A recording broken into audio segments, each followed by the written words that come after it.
They say life never prepares you for certain moments. And they're right. Because nothing, not age, not experience, not love, can ever prepare you for that moment.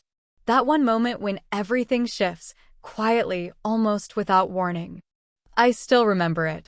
His voice, soft, uncertain, just above a whisper. He looked at me, not with arrogance or boldness, but with vulnerability. And he said something no mother, no woman, ever expects to hear. "Can you help me with my first time?" At first, I thought I misheard. But the silence that followed told me I hadn't. In that second, something inside me cracked open. And I wish I could say I pushed it all away. I wish I could say I smiled, gave him a hug, told him to talk to someone else. But I didn't. Because I froze. Because somewhere, deep inside me, a part of me heard him. A part of me understood. And that terrified me more than anything else ever has. It's not a moment I'm proud of. It's not a story I ever thought I'd tell. But it happened.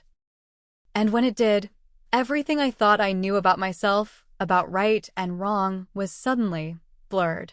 You see, this wasn't just about him. This was about me. About years of feeling invisible, unwanted, unseen.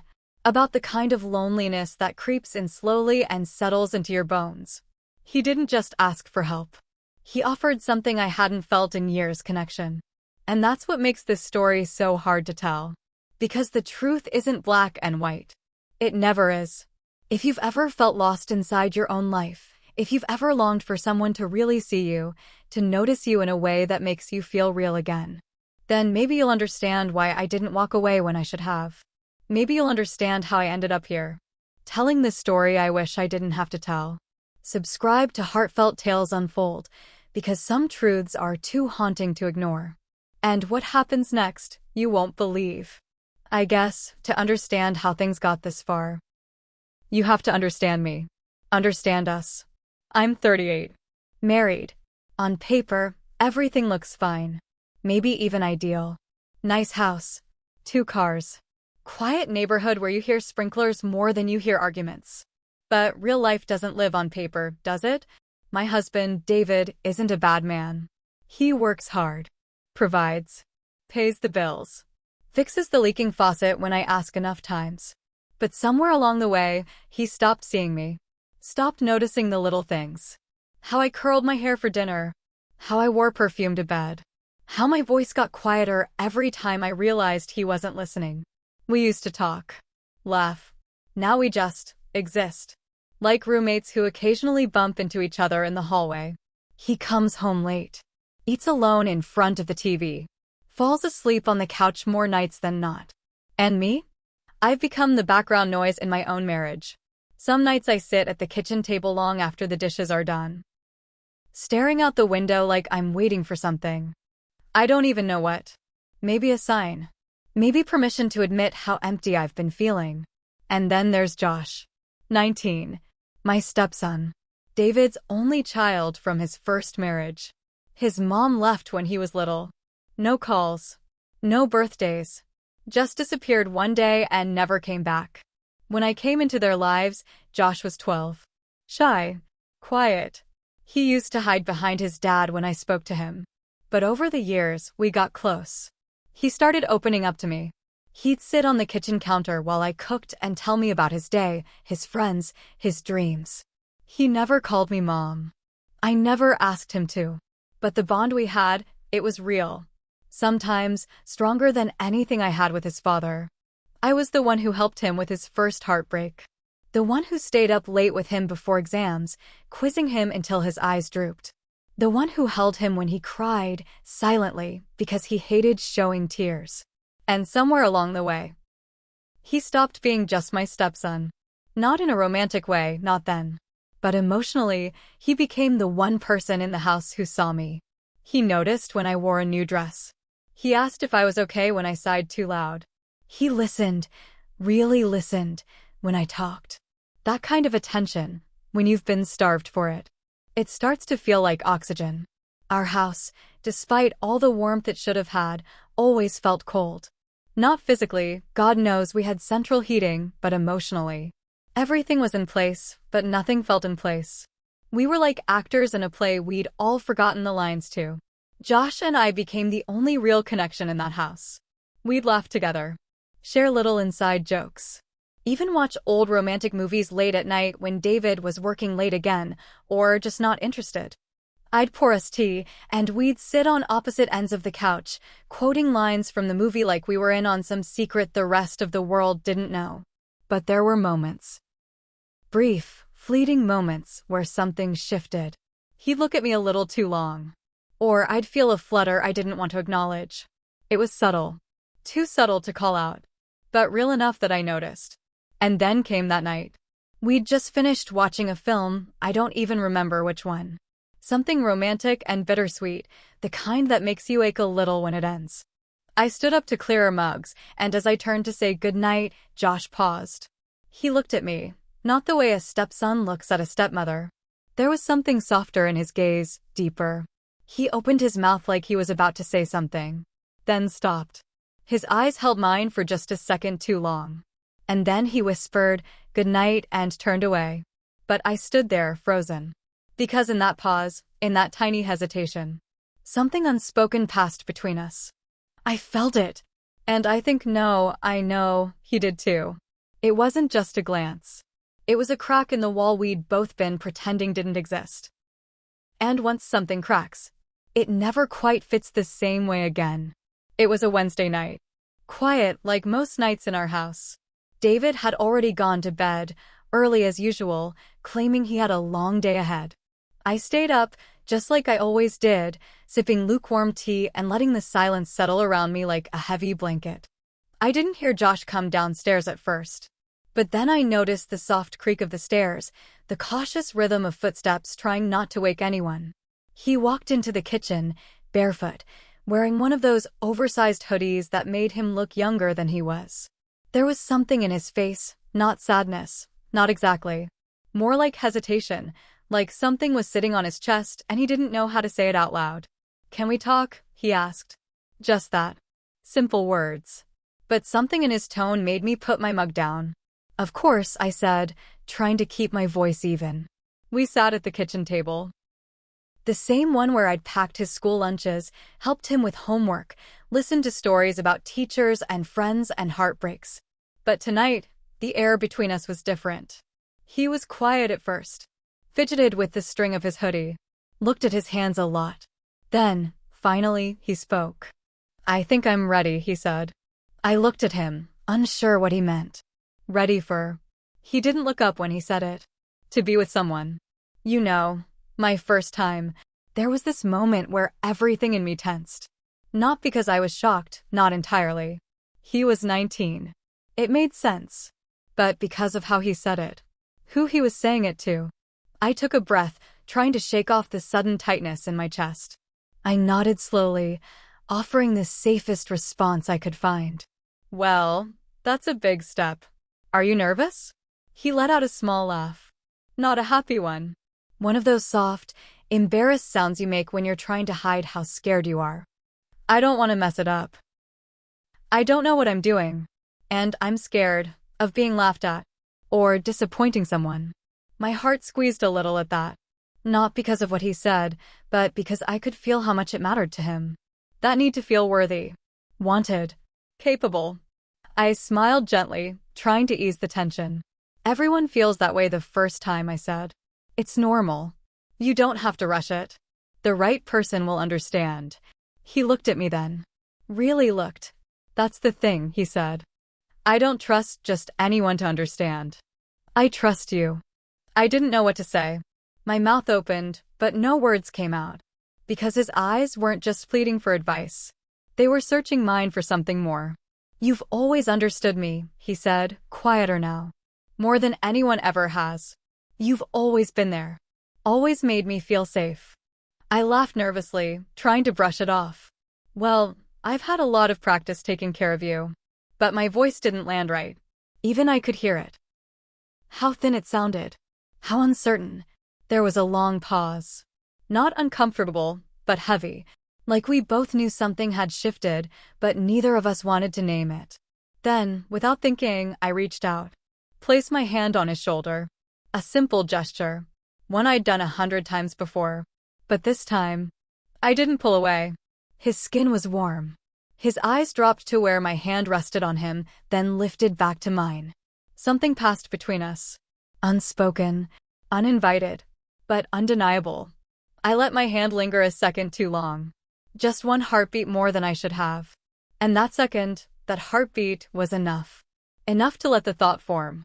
Enough to plant the seed. I took my hand back quickly, clearing my throat.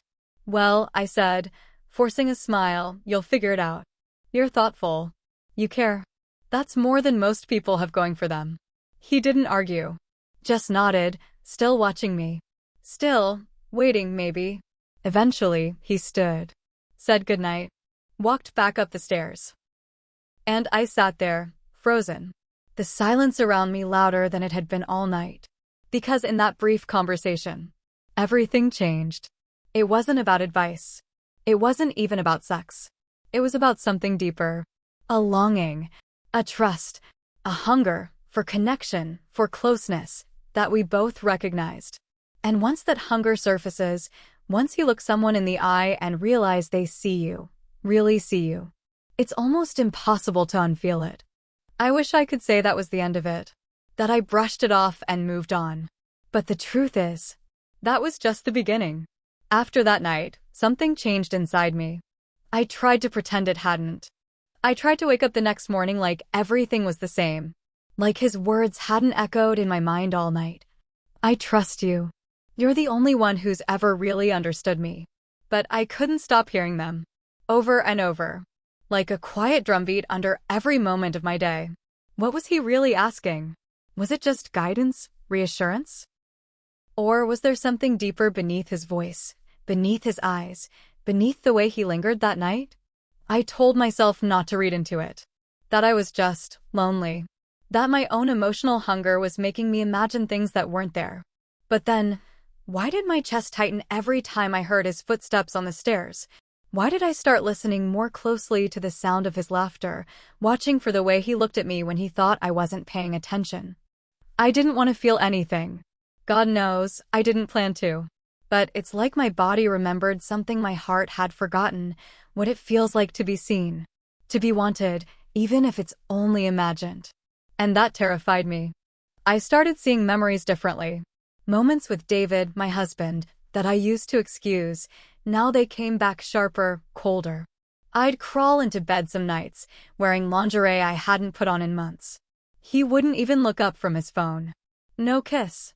No touch. Just silence and scrolling and sleep. Other nights, I'd reach for him. And he'd shift away, mumbling something about being tired. Every rejection was like a pinprick to the heart. Small, but constant. And together, they made me numb. How do you stay whole in a relationship that slowly chips away at who you are? I started remembering the last time he touched me with intention, not out of habit, not just routine, but with that hunger I used to crave. I couldn't even remember when that was. But Josh looked at me like I still mattered. Like I still had softness. Like I still glowed. I kept trying to draw a line in my mind. To tell myself, he's just a boy, he needs guidance. You're supposed to protect him, not confuse him. But then came the countervoice.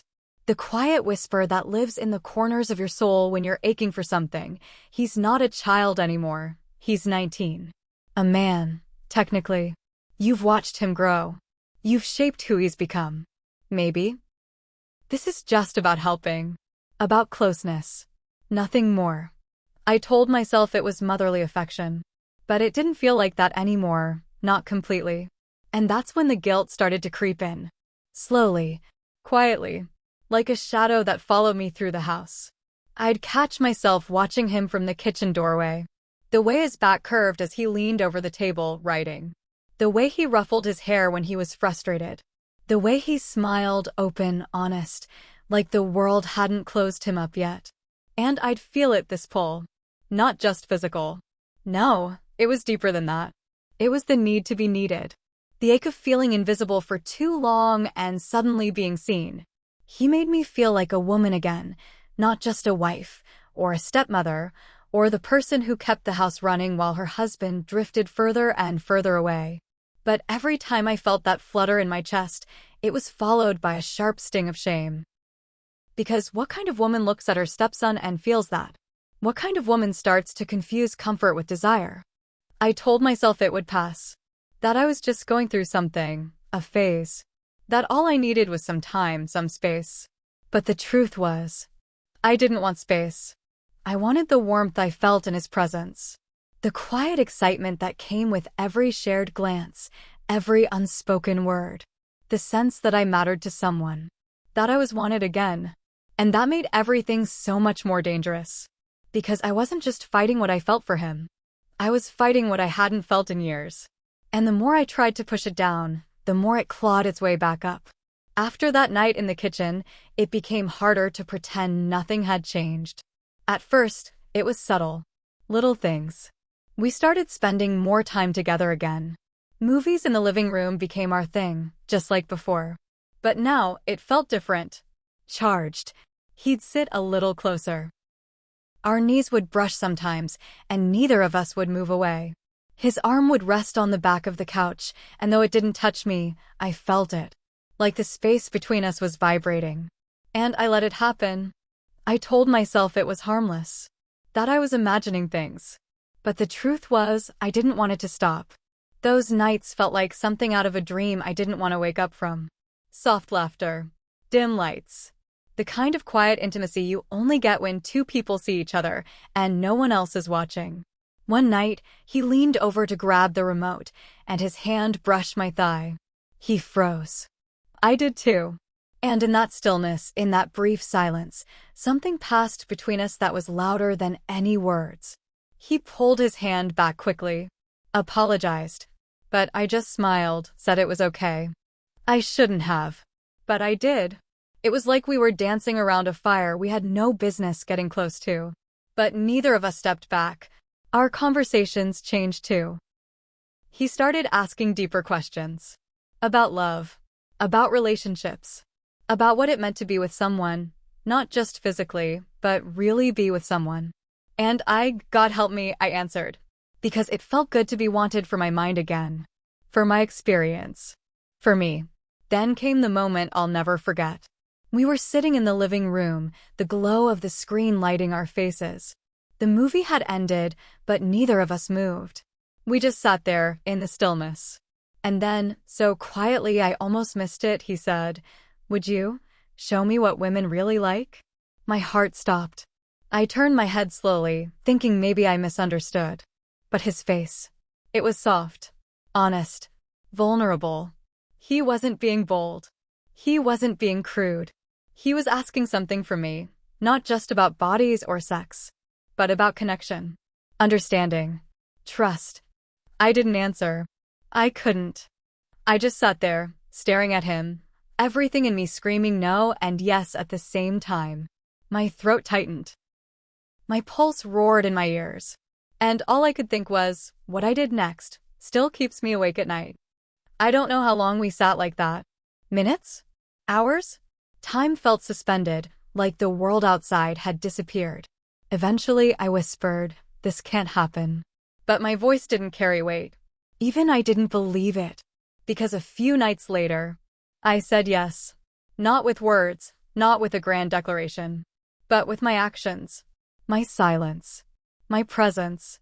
I told myself it would just be once. That I would educate him, like he asked. That I would take the mystery away so he wouldn't feel scared. That it was about helping him feel confident. That I was doing this for him. But that was a lie. And I knew it. Because deep down, I was doing it for me too. I wanted to feel wanted again. I wanted to feel powerful, needed, seen. And so I let it happen. A touch here. A look there. His fingers brushing mine. My hand resting on his knee a second too long. The way he looked at my lips when I spoke. The way I didn't look away. Each night, the space between us got smaller. Each moment, the line between right and wrong blurred until I couldn't tell the difference anymore. And then, it happened. One night, everything we'd been holding back crashed forward. It wasn't rough. It wasn't rushed. It was slow, emotional, confusing. He looked at me like I was the center of his world. And for a moment, I let myself believe I was. But the second it was over, everything changed. The air felt heavy. My skin felt too tight. The weight of what we'd done settled on my chest like a stone. He tried to speak. I shook my head. I couldn't bear to hear his voice. Because I didn't even know who I was anymore. This wasn't a romantic movie. This wasn't some secret fantasy come true. This was real. And it was wrong. But the worst part? I didn't regret it. And that terrified me more than anything else ever had. Because once you've crossed a line that should have never been touched, there's no way to go back to who you were before. It was raining that night. Not a storm, not dramatic. Just that quiet, steady kind of rain that taps against the windows and makes everything feel softer, sadder. The kind of night where the world feels still, like it's holding its breath. David had gone out of town for a work trip. He didn't kiss me goodbye. Didn't even say when he'd be back. I should have felt relief. But instead, I felt something else. A strange, heavy stillness in my chest. Like the ground underneath me had started to tilt. Josh stayed home that evening. Said he wasn't feeling well. We barely spoke during the day. Just passed each other quietly, like something unspoken was keeping our words locked inside. By evening, we both ended up in the living room. Not planned. Not coordinated. Just there. He was already sitting on the couch when I walked in. There was no movie playing this time. No tea, no snacks. Just the sound of rain and the low hum of silence. I sat down beside him closer than usual. And for a while, we just sat like that. No words. Just breathing. Then he looked at me. Not glanced. Not peeked. He looked into me. And I knew. I knew what was about to happen. And I didn't stop it. His hand found mine first. Warm. Gentle. Our fingers laced together like it had been waiting to happen all along. And then, slowly, like gravity was pulling us towards something we couldn't resist, he leaned in. I could have turned away. I could have stopped it. But I didn't. Because in that moment, I wasn't his mother. I wasn't even myself. I was just human. Starved. Reckless. And desperate to feel something that reminded me I was still alive. Our lips met, softly at first. Cautiously. But once that boundary was broken, there was no going back. Every layer of guilt, fear, shame, it disappeared in the heat of that moment. We moved like people trying to memorize each other. Hands tracing familiar skin in unfamiliar ways. Breathless. Silent. Almost reverent. It wasn't wild or fast. It was slow. Tender. Painfully intimate. And when it was over, we didn't speak. We just sat there. Still connected. Still breathing the same air. My eyes stared at the floor. I couldn't look at him. I couldn't even look at myself. And then he whispered it. The words that made everything shatter in slow motion. I love you. So simple. So innocent. But laced with a truth I wasn't ready to face. I didn't respond. I couldn't. Because in that moment, I felt everything crumble inside me. My identity. My marriage. My sense of right and wrong. It all cracked. Quietly, like thin glass under pressure. He said it again, softer this time. I love you.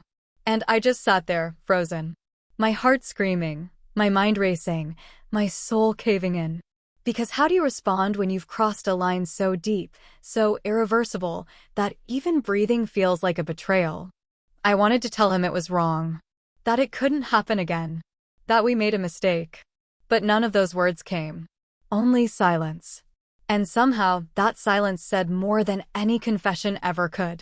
The next morning, the house felt off. Not broken, not loud, just wrong. Too quiet. Too still. Like even the walls knew something had happened that couldn't be undone. I woke before the sun. Couldn't sleep. Didn't want to. I just lay there, staring at the ceiling, trying to gather pieces of myself I wasn't sure I even recognized anymore.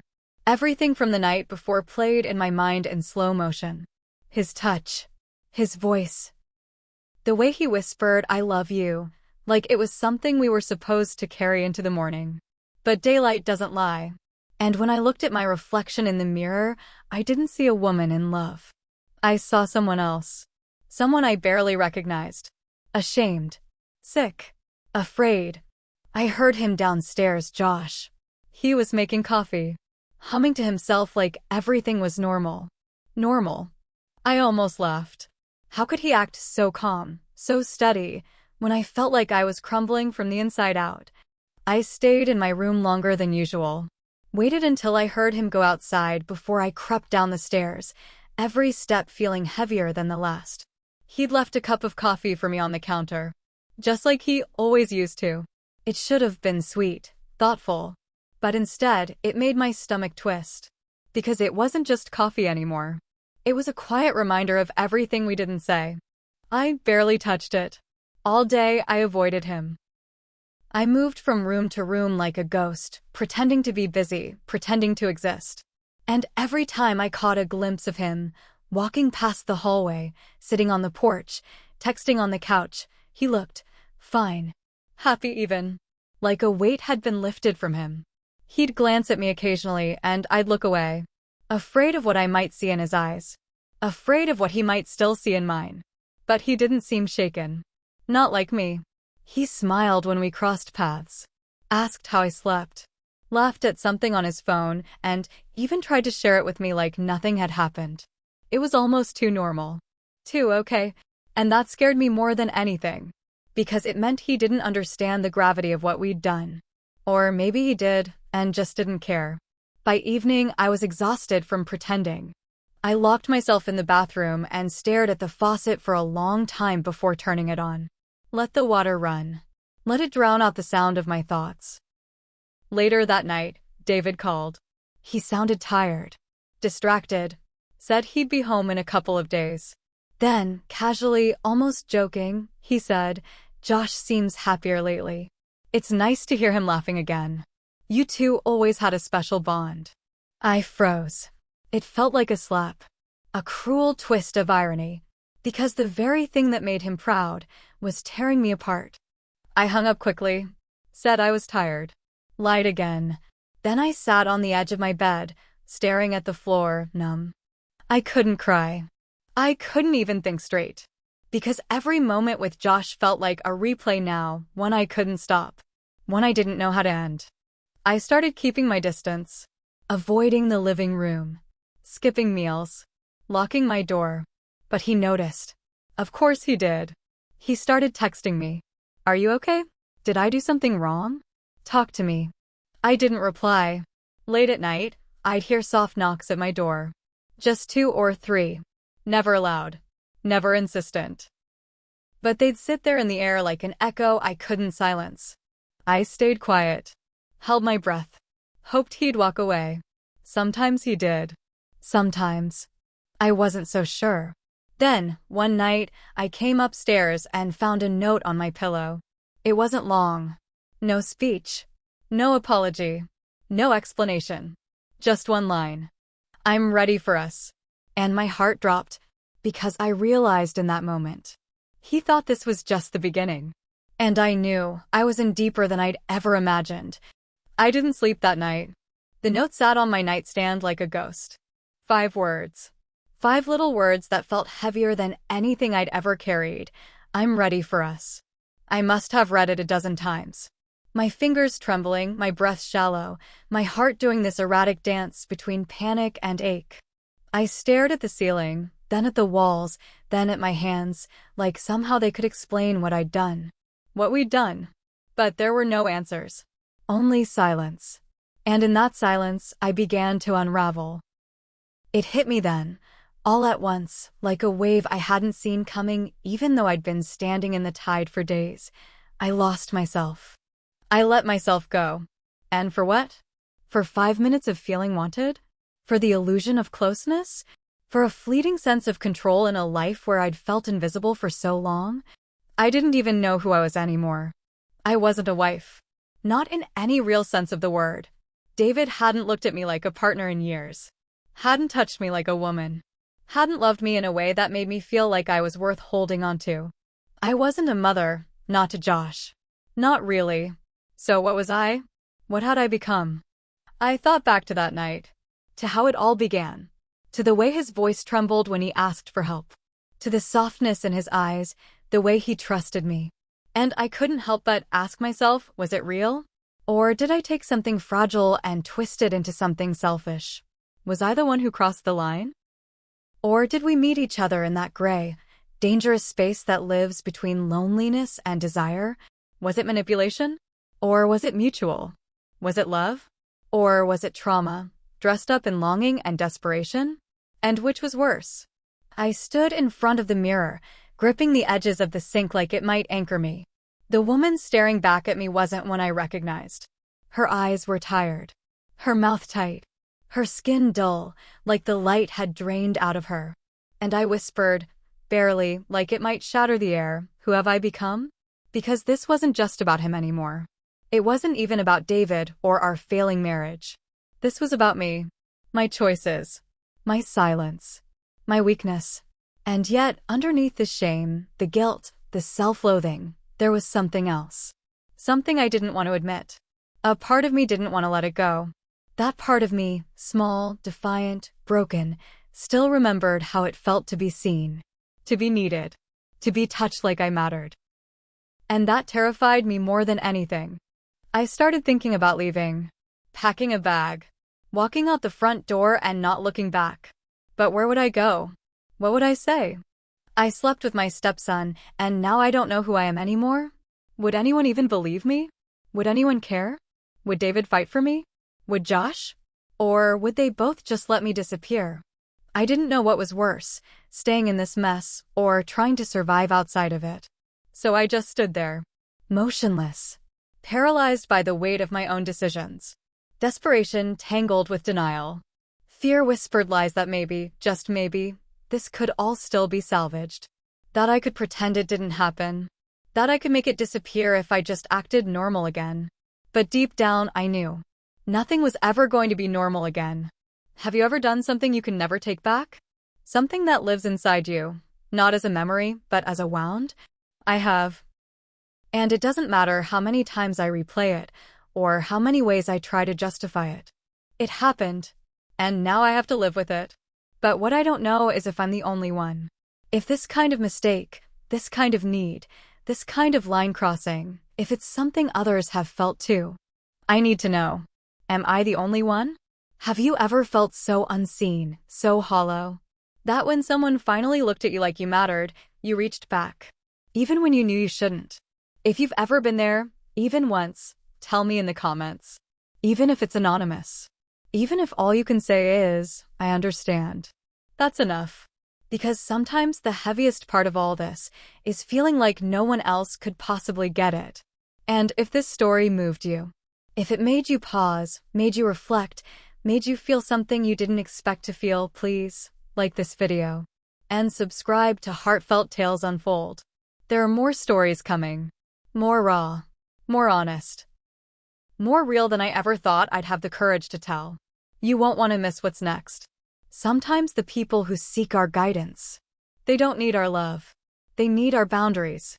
They need our clarity, our strength, our distance. And sometimes, when we ignore that, when we choose to give them what we think they want instead of what they truly need, we don't just hurt them. We hurt ourselves in ways that never fully heal. We cross a line. And once it's crossed, there's no going back. Only the silence we carry forever. I still see him sometimes. Out in the yard, headphones in, laughing at something on his phone. He looks lighter now, freer.